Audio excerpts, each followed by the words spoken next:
নামটা কি হলো? আমার নাম সুরজিৎ চক্রবর্তী। আর আমি এটা দাঁড়িয়ে আছি শ্রী শ্রী হরগৌরী মাতা মন্দির বা হরগৌরী ধাম মন্দির।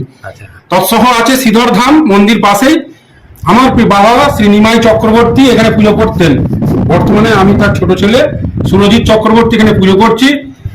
যত সময় আমি যেটা শুনেছি যে এই মায়ের মাহাত্ম্য, পাশেই কানা দামোদর নদী, সেই নদীতে নাকি হাঁড়ি করে দুইখানা ঠাকুর হর আর গৌরী ছিলেন। তৎসহ একজন ব্রাহ্মণ সেখানে স্নান করতে গিয়ে সেই ঠাকুর পায়। সেই ঠাকুর পাওয়ার পর সেখানে সেই ছোট ছোট ঠাকুর এখন আছে, হয়তো এখন ফুলে চাপা পড়ে গেছে, দেখা যাচ্ছে না। তা সেখান থেকে বড় হরগৌরীর মূর্তি স্থাপন করা হয়, যেটা মৌলালী তালতলার নিবাসী সেন পরিবার তারা এই ঠাকুর প্রতিষ্ঠা করেছেন। এটা সেনেদের মন্দির, শ্রী শ্রী হরগৌরী মন্দির হচ্ছে সেনেদের, এবং তারা সকলে তালতলা মৌলালীতে বসবাস করেন। তাদের এটা হচ্ছে গ্রাম্য পরিবেশ এবং গ্রাম্য বাড়ি তাদের ছিল এটা এখানে। তা কোনো কারণে হয়তো তারা কলকাতায় গেছে, তা তাদের মন্দিরে তারা যথারীতি পুজো বজায় রেখেছে। তারা বছরে প্রতিবার সপ্তমী, অষ্টমী, নবমী এবং এটা শুরু হয় ষষ্ঠীর দিন থেকে। ষষ্ঠীর দিনে দেবীর কল্পারম্ভের ঘট বসানো হয়, যেটা শ্রীধর মন্দিরে বসানো আছে। শ্রীধর মন্দিরে পূজিত হন এবং সন্ধ্যাবেলায় সেটা বেলগাছে পুজো হয়। বেলগাছে পুজো হয়, আমরা বেলবরণ বলি, এবং সেই বেলগাছ ওখানে আছে, পুরাতন বেলগাছ, অনেক বহু পুরানো বেলগাছ, সেখানে পুজো হয়। এবং সপ্তমীর দিনে যথারীতি আমাদের এখানে দুটো বাস্তু ঘট আছে, যেগুলো হচ্ছে হর এবং গৌরী। এই হর আর গৌরী এই ঘট দুটি আমরা ষষ্ঠীর দিনে পাশের ঘরে রাখি, এবং সপ্তমীর দিনে এখানে পুজো হওয়ার আগে আমরা ঘরে প্রবেশ করাই, যাকে বলা হয় ঠাকুরের প্রবেশ বা নবপত্রিকা প্রবেশ যাকে বলে। তার মাধ্যমে এই পুজোর আমরা সূচনা করি, এবং সপ্তমী থেকে দশমী পর্যন্ত আড়ম্বরের সঙ্গে আমরা পুজো করি। আজকে হচ্ছে অষ্টমী, এবং অষ্টমীর সন্ধিক্ষণে আমরা দাঁড়িয়ে আছি। সন্ধিক্ষণের পুজো হয়েছে, সেখানে 108 পদ্ম দিয়ে মায়ের অভিষেক করানো হয়েছে, মায়ের পূজা দেওয়া হয়েছে 108 পদ্মে। ঠাকুরকে বিভিন্ন মালা চন্দন করিয়ে আমরা পূজা করি। দুর্গা পুজোর ন্যায় এই পূজা হয়। দুর্গা পুজোর যত নিয়ম সেগুলো সবই এখানে আছে। এই পুজো আমরা করি, এবং আজকেও আমাদের সেন পরিবারের সবাই এখানে উপস্থিত আছেন। আপনি কেমন লাগছে? খুব ভালো লাগে। আর যারা ভিডিও দেখছে শেয়ার করলে আশীর্বাদ পাবে? অবশ্যই পাবে। আমরা যারা ভিডিও দেখবেন তাদের যেন মা হরগৌরী সবাইকে ভালো রাখে, সুস্থ রাখে, এই কামনা আমি করি। শেয়ার করতে হবে তো? হ্যাঁ, শেয়ার করতে হবে, সবাইকে শেয়ার করতে হবে। এটা সকলের যদি ভালো লাগে অবশ্যই শেয়ার করবেন, এবং দিকে দিকে এই হরগৌরী মাতা মন্দিরের সুনাম ছড়িয়ে পড়ে যেন, এই আশা আমি রাখছি।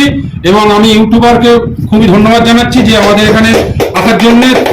ওনাকে আমি প্রচুর পরিমাণে আশীর্বাদ জানাই, এবং মা যেন ওনাকে ভালো রাখে, এবং সাথে সাথে এই ভিডিওটি সকলে শেয়ার করে দেবেন।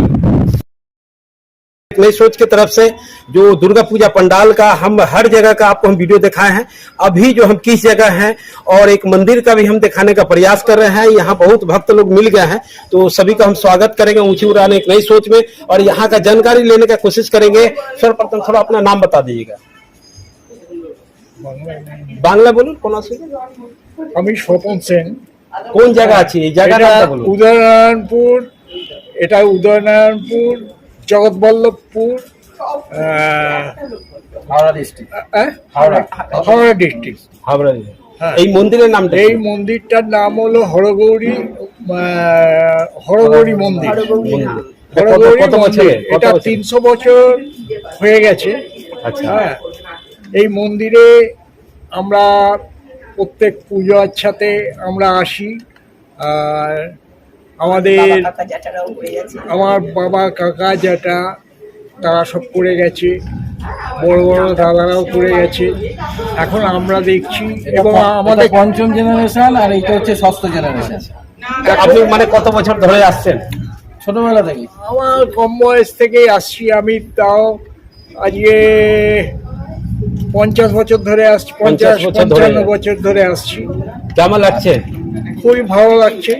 তাই তো, খুবই ভালো লাগছে। কেন মন্দিরে পুজোটা হচ্ছে আগে ইনি বাবার হাত ধরে আসতেন, তারপর আমাদের হাত ধরে নিয়ে এসছেন আমাদের বাবারা, এবার আমরা নিয়ে এসছি আমাদের ছেলের হাত ধরে। একদম।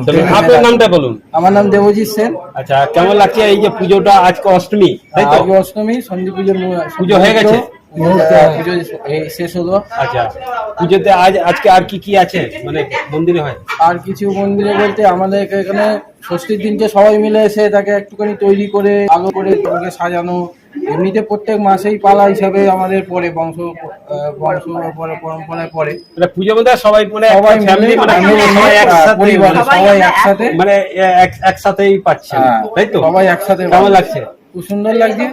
চলুন, আপনাকে ধন্যবাদ। আপনার কি নাম? আপনি আসুন। আমার নাম চন্দন কুমার সেন। আচ্ছা, এইদিকে আসুন, এইদিকে আসুন। চন্দন কুমার সেন। আচ্ছা, কেমন লাগছে যে এই পুজোতে? পুজোতে বিগত আমাদের পূর্বপুরুষরা এই মা হরগৌরীকে পেয়েছিলেন এই নদীর ধারতে। আচ্ছা, সেই তারপরেই এটা প্রতিষ্ঠা করে এই মন্দির তৈরি। তখন অবশ্য ছোট ছিল, আস্তে আস্তে আমাদের দাদা কাকারা সব বড় করেছে। সেইটা শ্রীধরেরও একটা দাম আছে নারায়ণের। এই এখন আমরা করে যাচ্ছি, সেবা করে যাচ্ছি। এরপরে আমার ছেলেরা করবে আশা করি। নিশ্চয়ই করবে। হ্যাঁ, এইবার আরও যাতে পুজো বড় হয়, আরও ভালো হয়, মা হরগৌরী যাতে আমাদেরকে সবাই মঙ্গল করে, তাই আমরা প্রার্থনা করি। চলুন, আপনাকে অনেক অনেক ধন্যবাদ। আপনার কি নাম আছে? সামনে একটু। আমার নাম বাণী। কেমন লাগছে উনি যেটা কথা বললেন? আপনি বলুন। পুরোপুরি আমার একমত, আমার ভালো লেগেছে। আর আমরা প্রত্যেক বছরই আসি, ফ্যামিলি পরিবার একসাথে ফ্যামিলি সবাই একসাথে আসি এবং এক একজন এক একটা দিনে করে আসলে বেশি আমাদের ভালো লাগে। এক এক পরিবার এক এক দিনে আসি আমরা। বিশাল বড় পরিবার তো, বিশাল বড় পরিবার, সদস্যরা এক একদিন এক একজন করে আসি। এইভাবে আমাদের পুজো এগিয়ে চলেছে। চলুন, আপনি আসুন। আপনার কি নাম হচ্ছে? সুরজিৎ সেন। কেমন লাগছে? খুব ভালো। আর দুর্গাপুজোর মধ্যে সব পুরো টোটাল ফ্যামিলি একসাথে একটা আড্ডাবাড়ি হয়, পুজো হয়, আনন্দ হয়। এর উপরে আপনার কি বলা হয়? খুব আনন্দ হয়। আমরা কলকাতা থেকে আসি একসঙ্গে। এটা আমরা আমার বাবা কাকা জ্যাঠাদের মুখে ছোটবেলা থেকেই শোনা। এই ঠাকুর পুকুরে ভেসে এসেছিল, তারপরে এটা প্রতিষ্ঠাটা করা হয়। সেটাই প্রতিষ্ঠাটা করা হয়। কিছু ভুল থাকলে তোমরা সাইড দিয়ে বলে দেবে। করার প্রায় 300 বছর হয়ে গেছে। এখনো আমরা প্রত্যেক জেনারেশন আসছে, আস্তে আস্তে খুব ভালো করে পুজো জমে উঠেছে এবং খুব এনজয় করছি আমরা, খুব এনজয়। জয় মা হরগৌরী, জয় মা হরগৌরী। আপনার নামটা বলুন। অভিজিৎ সেন। কেমন লাগছে পুজোতে এসে? পুজোতে এসে তো খুবই ভালো লাগছে। প্রতি বছরই আসা হয়, দু এক বছর মিসও হয়েছে। আচ্ছা, একটু এদিক ওদিক গেছিলাম বাইরে। তো যাই হোক, এই জায়গাটাকে সবসময় আমাদের টানে। আর পরিবারের সাথে একসাথে আমরা যে একসাথে পাওয়া জড়ো যাচ্ছে। হই, হ্যাঁ। এটাই একটা ভালো লাগে। মানে মজা, আড্ডা। এটা মজা, একটা আড্ডা। এরপরে আরো পুজোটাকে বড় করার আমরা চেষ্টা করছি, তো সেই চেষ্টাটা থাকবে। বাহ। মা হরগৌরীর প্রতি সবার আশীর্বাদ আছে, আর সবার ভালো করছে, আর আরো ভালো করবে। যারা ভিডিও দেখছে তাদেরকে কি বলবেন? শুভেচ্ছা, ধন্যবাদ দিন। আজ তাদেরকে বলবো আজকে অষ্টমীর দিনে এই দিনটা সবাই ভালো করে কাটাক, বা অষ্টমীর দিনটা খুব ভালো করে কাটাক, হই হুল্লোড় করে কাটাক। জয় মা দুর্গা, জয় মা হরগৌরী।